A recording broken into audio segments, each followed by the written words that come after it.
Hey guys, this Clip Studio Paint tutorial is all about painting the sky. I'll be showing you how to paint sky gradients and clouds. I also included a short tutorial on how to paint galaxies and auroras. We finish off this video with a speed painting using the tips and tricks we learned. To start off, we need to understand how color works when it comes to skies. We're gonna get a little sciencey here, but trust me, it's gonna be worth it since it also helps a lot with understanding color. Okay, so if you look at the sky, you'll notice that the color of the sky looks different around the clock, ranging from pink skies, clear blues, to bright red sunsets. This is due to a phenomenon called Rayleigh scattering. When sunlight travels through the sky, it passes through tiny molecules, gas, and other particles in the air. These particles both refract and reflect the light, causing it to scatter in different colors. The longer sunlight travels through the sky, the more color it loses. Firstly, the sky is not blue. It's colorless and sort of transparent, with tiny molecules and atmospheric particles suspended in it. Secondly, sunlight might look like it's yellow, but in reality it's white and has a range of colors, from violet at the blue end of the spectrum all the way to red at the other end. Violet has the shortest wavelength and red has the longest wavelength. Since blue has a short wavelength, the blue-colored light is scattered more effectively than the other colors, making the sky normally appear blue to us. Here's a little illustration I did showing the different times of day. This is the horizon line. It represents the eye level or a boundary separating the sky and land. This is the sun. Since it's below the horizon, this is called the twilight stage. Twilight before a sunrise is called dawn, and twilight after a sunset is called dusk. During this time, the sky often appears pinkish. This is because the sun is below the horizon and the sunlight is traveling a much longer distance, causing all the blue light to scatter away, leaving us with red. But as I said before, the longer sunlight travels, the more color it loses.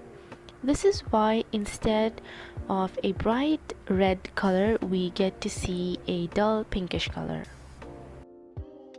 During sunrise, the sun is closer to the horizon compared to dusk. The blue light is still being scattered away, leaving us with red colored light coming through. But since at this time there are other factors like fog and the air is much cooler, it causes more of the blue light to bounce off everything and reach our eyes.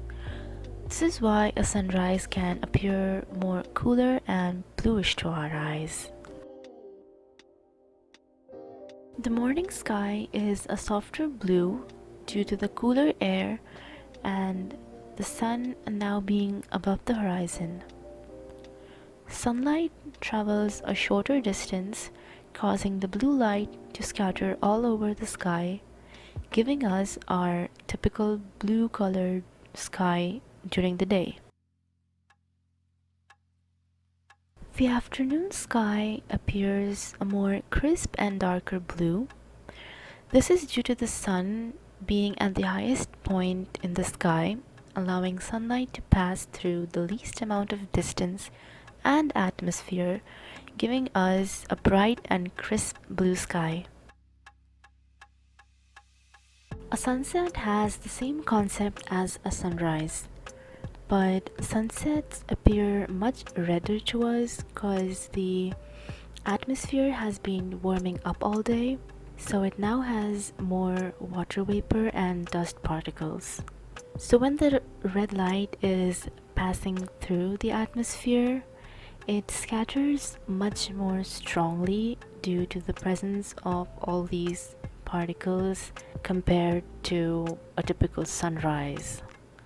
This is also why we can get intense red sunsets after volcanic eruptions. The time of dusk follows a similar theme to dawn, but with the added factors of a sunset, making the sky look more saturated and warm-toned. At night, the sky turns dark blue because obviously the sun is now gone, but it's now being illuminated by the moon. Now that we're done with the sky, let's move to clouds.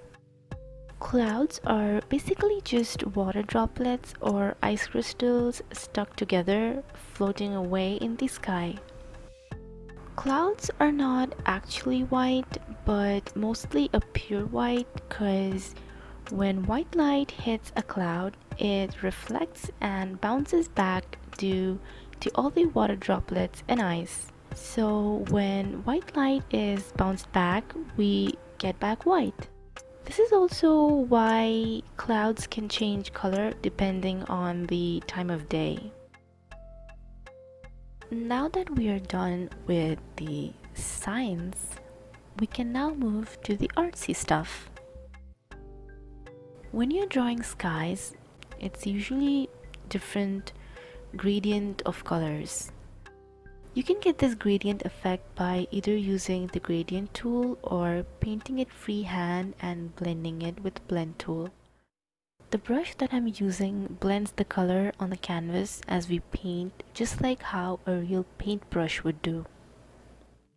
Drawing clouds is really easy, but you should consider a few things before painting them. First is the perspective. Are you looking at the sky directly from underneath or at an angle or from up above? Considering perspective, the clouds closer to our view appear larger and shrink away as you move towards the vanishing point at the horizon. Second is the shape of clouds. Clouds come in all sorts of shapes and sizes.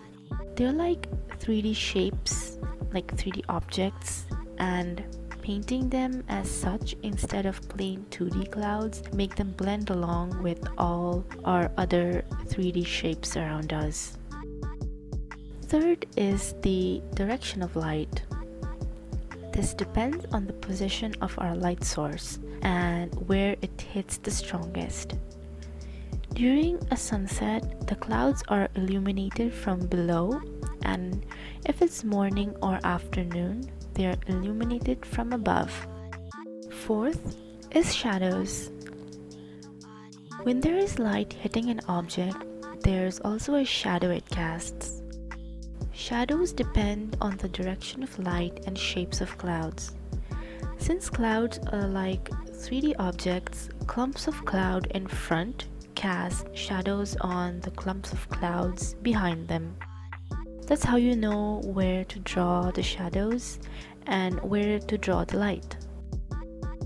And lastly, we have the time of day. Clouds usually reflect the color of sky, and combining it with light and shadows, you have clouds with a range of different colors. Now that we know what to consider when painting clouds, it's about how you paint them. Start off by sketching a basic concept of where the clouds are. When you have the base sketch down, you can then move on to defining the clouds.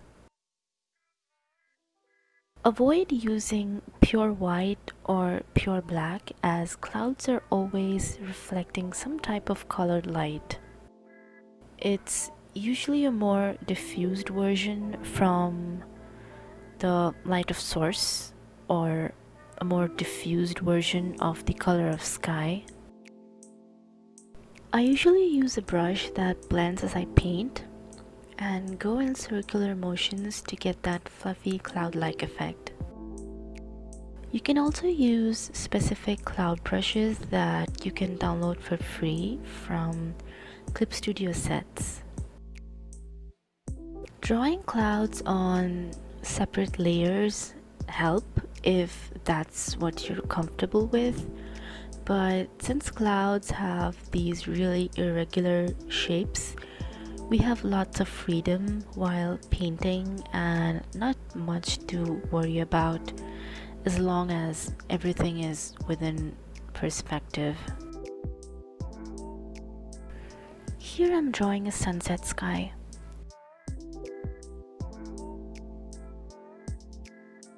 The shadows here have a more purple tint because of the darker blue of the clouds mixing with the red being reflected from the sunlight.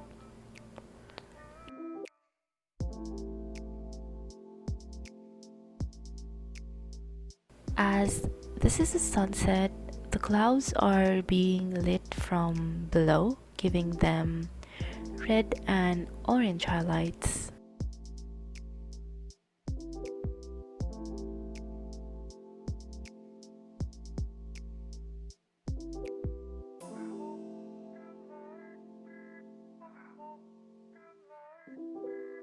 This is a night sky, and as you can see, the clouds are much darker and more darker blue, and they're dimly lit from above by a lighter blue, and this is supposed to be the light coming from the moon.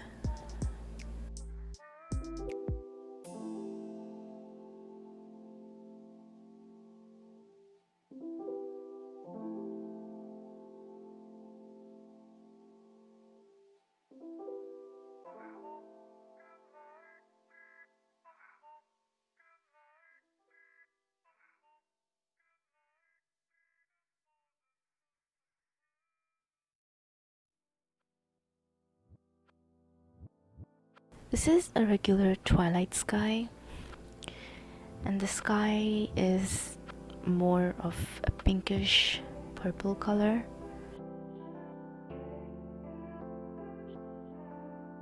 The clouds are being illuminated from below, giving them this dull orange glow that you can see in most twilight skies.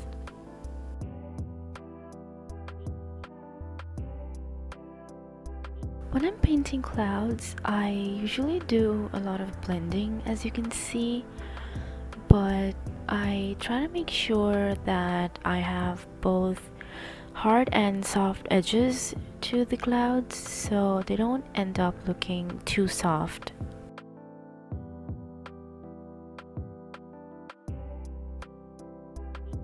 Here I am just painting some wispy clouds on a bright, clear day. These clouds are really easy to paint since you just use a lighter blue and blend as you like. I'm using the fingertip tool since it's like a really strong smudger, and it gives a really beautiful effect to the clouds, like they're being swept away by the wind. I really like this tool and I use it a lot when I paint clouds. So this is the final painting, and I think it really turned out well. Next I'm gonna show you how to paint this beautiful starry sky with a galaxy in it. Start off with painting a saturated dark blue sky. I just painted some hills and used the default trees brush in the decoration subtool. For our galaxy, we need to get that swirly bleeding effect a galaxy usually has in the sky. So I'm using the running watercolor brush from the default set.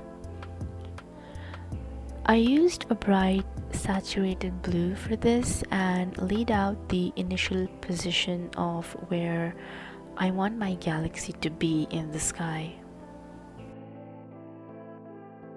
Then I blend away using the blending brush and this wet bleed blender for that swirly fluid-like effect.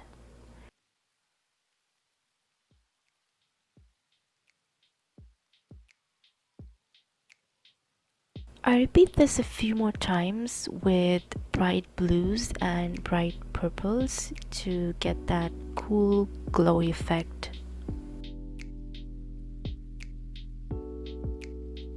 I just kept repeating this step till I was happy with how my galaxy looked like.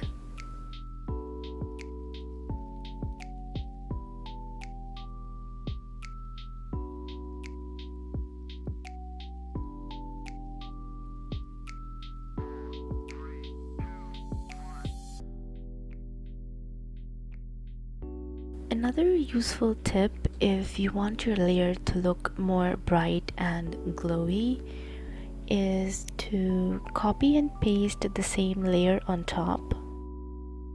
This will combine and look much more brighter and glowy. You can then play with the opacity and layer modes of this layer to achieve your desired effect. For adding stars, I'm using a default brush called Droplets from the same airbrush menu. You can use this brush for stars, snow, and other effects. I added more stars in the center of the galaxy since that's how normally a galaxy looks like. To give the stars a faded glow around them, I used this really amazing feature Clip Studio Paint has called Border Effect in the Layer Property panel. The watercolor edge gives your layer a diffused border all around it, and this gives your layer a really beautiful glowy effect. You can leave your galaxy as it is, but if you look at pictures, you'll see that it looks like it's split into two from the center. So to get this effect, instead of using the eraser, I simply used the same running watercolor tool to paint through the center. But this time I'm using this transparency button under these two color boxes. You can also toggle between these by pressing C on your keyboard. When you activate this, any brush you're using will act like an eraser, which can be really helpful if you're looking for a specific texture when erasing something. I also used this highlight brush from the airbrush menu to add more glow to parts of the galaxy. I used darker colors with it because they appear more saturated when you use with this brush. To make the stars look more bright, I used the same copy and paste technique I did with the galaxy before.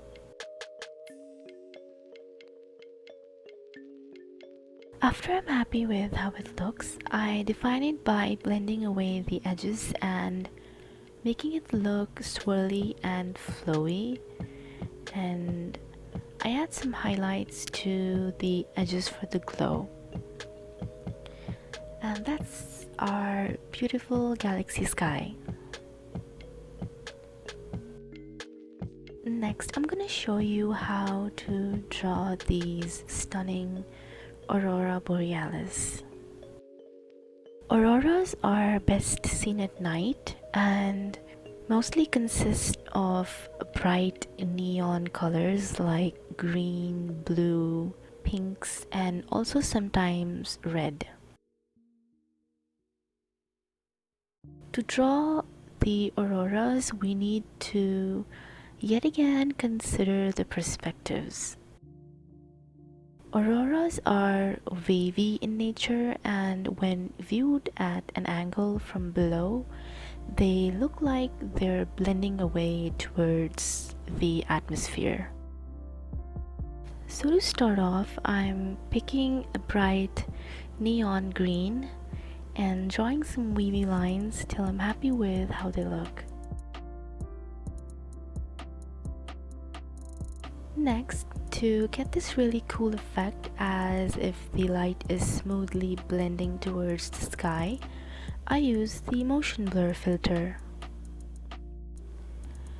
Go to filter, blur, motion blur. Set the direction forward and the angle to -90. For the first style, I'm using the colored pencil brush since it was perfect for the look I was going for. I used quick upper strokes following the line to get the similar motion blur effect.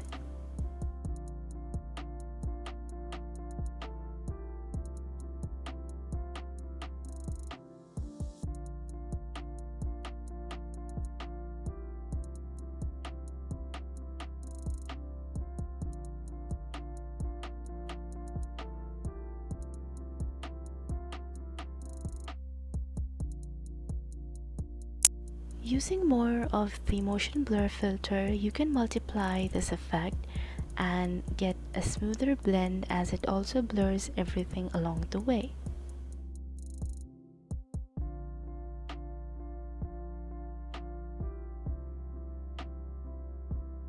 If you want a stronger blend or a blurring effect without any motion, you can use the Gaussian blur effect. I repeat all these steps and add different hues of colors for a realistic look.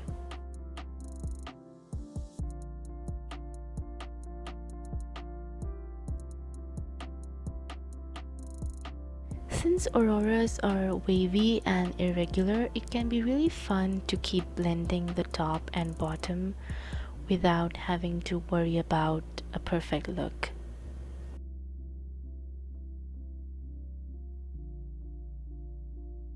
They also make the sky look like it has a greenish tint to it, because it's obviously being dimly illuminated by these auroras.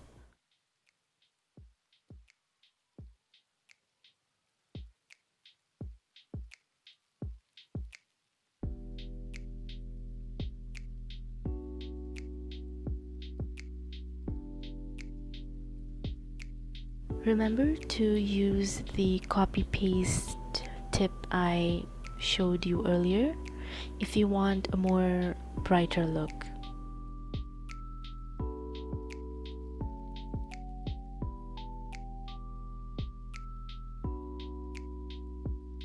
For the second style, I'm mostly using thick wavy lines as the base and following with the motion blur filter. This will make our auroras look more larger and more bright.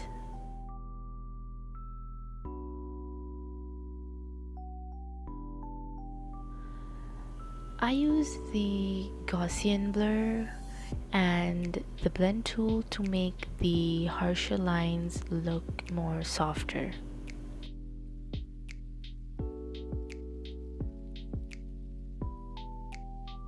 Next, you can use a simple airbrush to define the ripples, or like me, use a free Aurora brush I downloaded from the library. I use this brush to add soft, bright purple ripples to my auroras for the final look. And this is how the final paintings look like.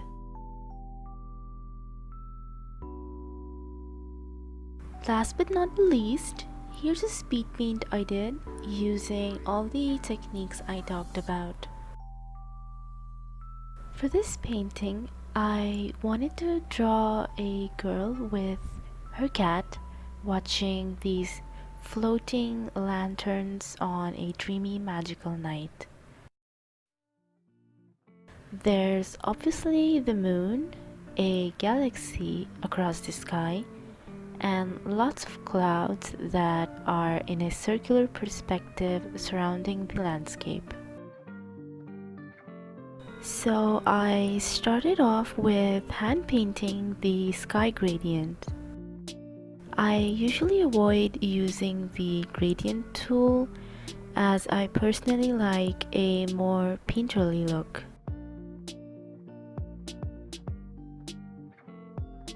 I laid out the perspective I had in mind and did all the rough sketches.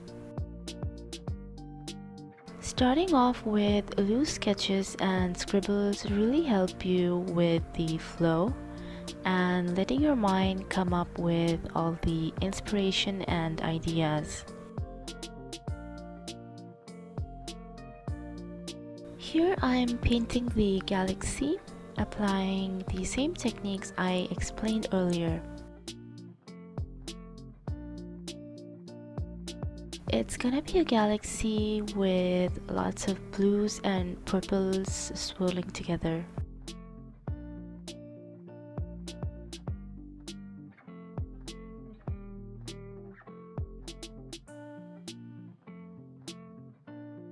I used a lot of blending with the finger tool to get that pretty swirly effect.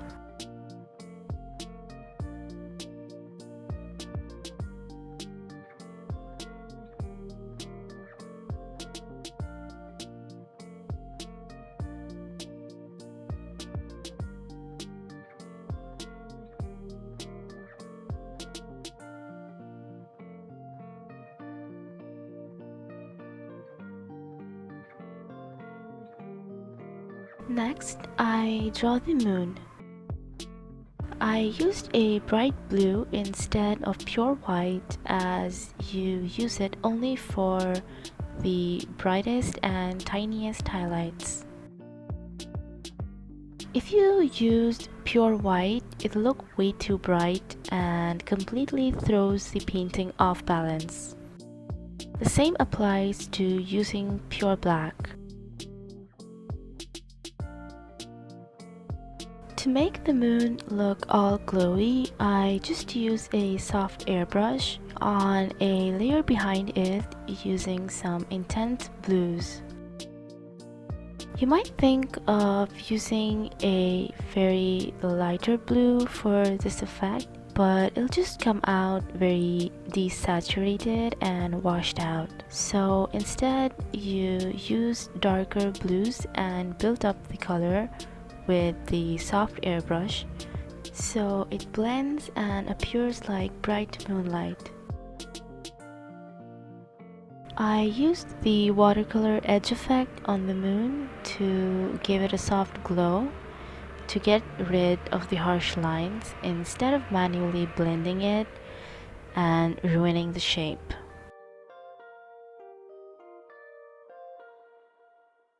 I also added a soft ring of light around the moon behind it to enhance that effect.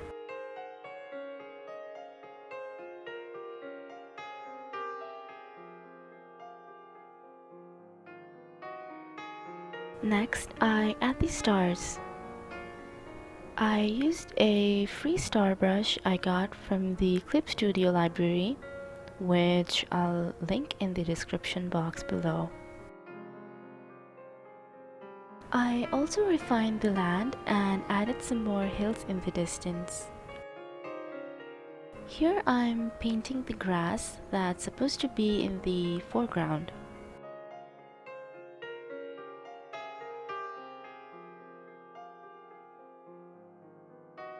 Instead of making it green like how it normally looks, I made it more desaturated and bluish so it blends with the color scheme of the painting.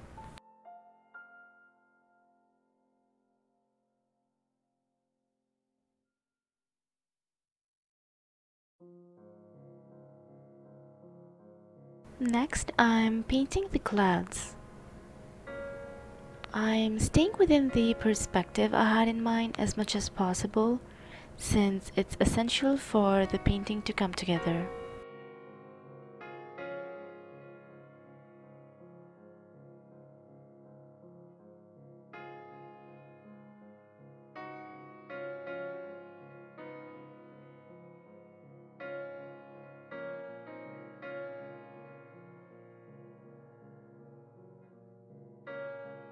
I'm using lots of the fingertip blending brush and also the mesh transform tool to stretch the clouds along my perspective guides.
For the lanterns, I wanted them to look like they're rising from below and moving towards the sky, concentrating towards the moon.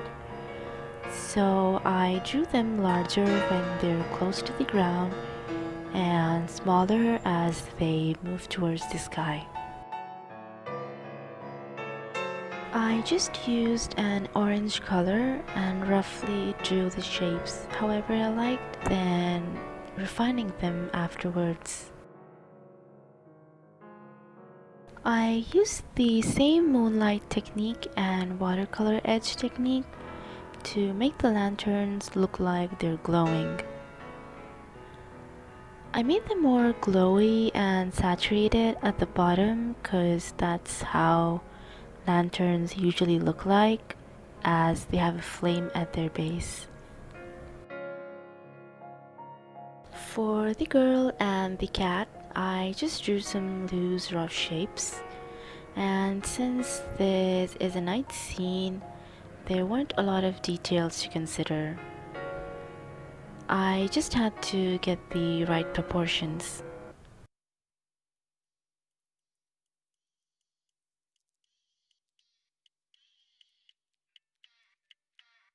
Instead of drawing her as one shade of blue, I considered how her colors and clothes would look like when interacting with the surroundings. Her white shirt, being white, is now a desaturated blue, and her skirt, being a bright blue, only desaturates and darkens a little. Her legs are peachy skin tones, which combine with the surrounding dark blue and turn into a desaturated blue with purple hues.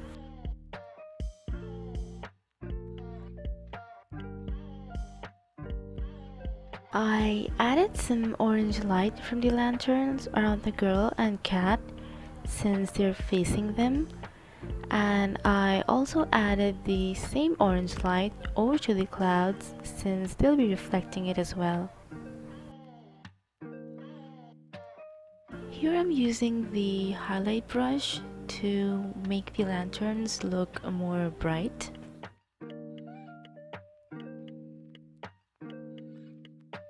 Next, I moved on to adding the highlights to the clouds.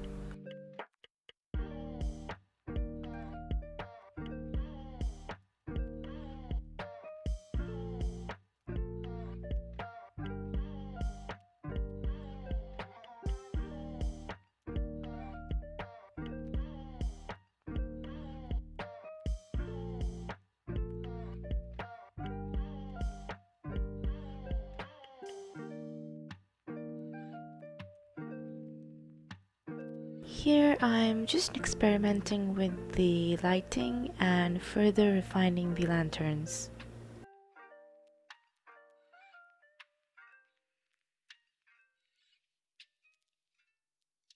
Not to forget the shadow they cast on the ground.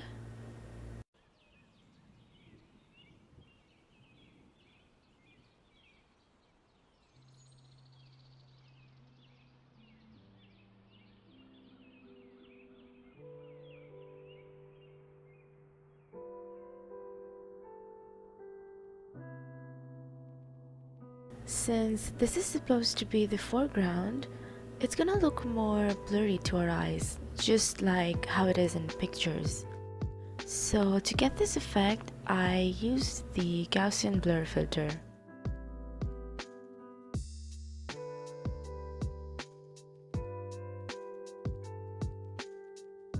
For the painting to look more dreamy, I added a bunch of fireflies around the grass using the same star brushes and making them all glowy. To finish off, I refined the colors, added some tiny details, and applied a noise filter since I like to use that for a finishing touch. So that's it for this video.